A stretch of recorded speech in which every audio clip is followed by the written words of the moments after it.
Hello everyone. So today we are going to have a study of the summary of the Knight's Tale. I have already covered the detailed analysis of the knight in my previous video. So if you haven't checked it, you can find the link in the description below and also in the comment section. So let's start by discussing some important facts about the Knight's Tale. So as we all know that knight is the first pilgrim to be described by Chaucer in the general prologue of the Canterbury Tales. And in the prologue itself, it is announced that he will be the first one to tell the tale, followed by Miller.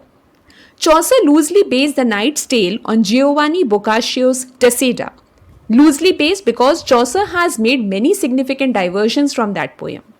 Tessida is an epic poem composed around 1340 and recounts the adventure of Theseus, Duke of Athens. The Knight's Tale has 2,250 lines in total and is one of the longest poems in the tale. The complete tale is divided into 4 parts, all of which consist of rhyming couplets which correspond roughly to the following mood changes in each part. Like in the first part, which deals with courtly love and Theseus' introduction, the couplets correspond to transition from an epic to a romance, and the vice versa in the second part. The complete epic mood in the third part and again a transition from romance to epic in the fourth part deals with battle and happy victory. So the Knight's Tale ranges from the line number 859 up to line number 3108 of the Canterbury Tales. I have tried to explain all the 4 parts of the Knight's Tale separately, mentioning line by line. So the line number 859 begins the introduction of the first part of the Knight's Tale. The story begins with a description of a Duke Prince named Theseus, who is the king of Athens. Theseus has conquered the kingdom of Amazons, also known as Scythia, and married Hippolyta, the queen of the Amazons. Theseus takes Hippolyta and also Hippolyta's younger sister, Emily, to Athens. When almost home in Athens, Theseus notices a group of crying and lamenting women clothed in black. The oldest woman explains upon request of Theseus that she was the wife of King Capaneus, who died at Thebes, and all the other women have lost their husbands. The tyrant Creon has captured Thebes, killed their husbands, and will not allow the bodies to be buried. Theseus swore revenge and orders his army towards Thebes for a punitive expedition. After some glorious bloodshed in which Creon is killed, Theseus' soldiers dispose the dead bodies and find 2 young knights named Arcite and Palamon, 2 royal cousins who are not quite dead. Theseus orders their imprisonment for life in Athens. Arcite and Palamon are locked up in a tower. Lines 1033 to 1186 of the Knight's Tale talks about the courtly love. Their lives as prisoners of Palamon and Arcite is insanely altered at the first moment they catch a glimpse of Emily and both of them fall in love with her. Chaucer's conventional description of Emily makes the listeners believe how the 2 prisoners were struck by a Cupid's arrow. Both begin to argue that who loved her first, but then immediately realize that neither of them can have her as both of them are in prison. Lines 1187 to 1274 tells us how fortune changes Arcite's position. One day a prince and childhood friend of Theseus named Pirithous comes to Athens and pleads to Theseus for Arcite's release. Theseus releases Arcite on condition that he will leave the kingdom of Athens forever, and if he ever shows his face again, his head will be chopped off. So Arcite is free, but now he will not be able to look at Emily anymore. Though Arcite is released, but he is not pleased at all, and he envies Palamon, who in the paradise of his prison can see the beauteous Emily every day. But Palamon laments as loudly as Arcite. He says Arcite has the better part to do as he is free from prison now and can return to Thebes where he can raise an army and make a war on Athens to get the Emily.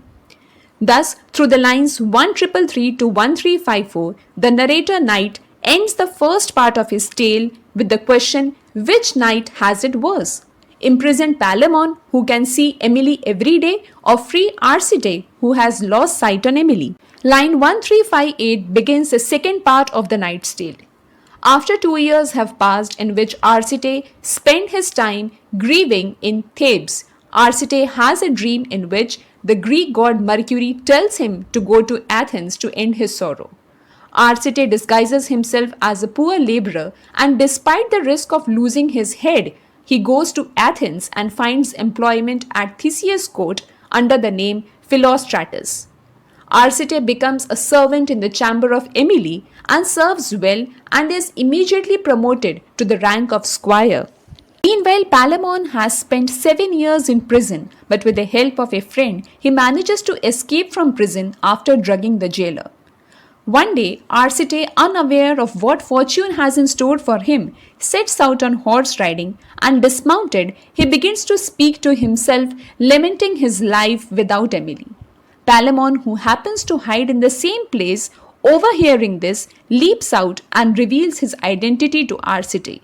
Since neither had weapons, they made a vow to meet in the same place tomorrow and fight to the death for Emily. They return the next day armed for battle and fight as fiercely as wild beasts up to the ankles in their own blood. Theseus, accompanied by Hippolyta and Emily, were out on hunting the same morning and reach in the area where Arcite and Palamon were fighting. When Theseus sees them, he commands them to stop. It's when Palamon and Arcite reveal their identity to him and also confess their love for Emily as a reason for their fight. Angered, Theseus orders to kill them immediately, but Emily and Hippolyta kneel and beg to Theseus for mercy. Finally, Theseus forgives the two young men, but then says that each of them is worthy to marry Emily. But as obviously she cannot marry both of them, he will sponsor a great tournament next year where the two will wage a war on each other, each with 100 knights, in order to decide whom Emily will marry. The two young men rejoice and return to Thebes to gather their armies. So this marks the end of the second part of the Knight's Tale. The second part of the Knight's Tale illustrates some major features. Like, in addition to furthering the action of the knight's story, this section reinforces the traits of each of the main characters. Like, despite his anger, Theseus understands the rational compassion on women's plea because he himself has been a servant of love. Similarly, in his lament, Arcite illustrates that how blind he is to his good fortune because he was released from the prison, but he was primarily embroiled in courtly love. Another important convention of medieval society, which is revealed in the second part of the Knight's Tale, was the purpose and form of the chivalric code, a code of conduct that defined not only proper forms of behavior but also appropriate interactions among people. Like when Theseus stops the fight between Palamon and Arcite, he rebukes them for their unlawful ceremony and reimposes the behavioral and social code by proposing an alternative to lawless dueling, that is, a formal tournament where each of the knights will be given a fair chance supported by 100 knights. The second part further illustrates the role of men and women in the medieval culture. Women who were expected to appeal, rely and accept to men's strength, wisdom and compassion. And men were expected to rule, maintain order and use reasons above emotions. Thus we have the women's plea for mercy for the knights and Theseus' arrogance and anger. Similarly, the decision regarding who shall marry Emily was the man's, not Emily's. The third part of the Knight's Tale begins with the description of the stadium or the amphitheatre which Theseus built for the duel between the Arcite and Palamon. The stadium was opulent, featuring carvings and portraits as well as temples honoring Mars, Venus and Diana. The narrator extensively describes the forms and shapes of all three of them from lines 1913 to 2087. The day of the battle comes nearby and Arcite and Palamon comes to Athens with their company. Palamon is accompanied by the king of Thrace and Arcite is accompanied by Emetrius, king of India. The night before the duel, Palamon prayed to Venus to solace his pains of love, asking Venus, the goddess of love, to let Arcite murder him if Arcite will be the one to marry Emily. The statue of Venus shook, an omen that the goddess was listening. Emily also prayed at the shrine to Diana, the goddess of chastity. She prayed that she could remain a maiden all her life and not be a man's lover nor wife. She prayed moreover for peace and friendship between Arcite and Palamon. But if it was to be her destiny to marry one against her will, she asked to have the one who wants her the most. the statue of Diana shed tears of blood, another omen.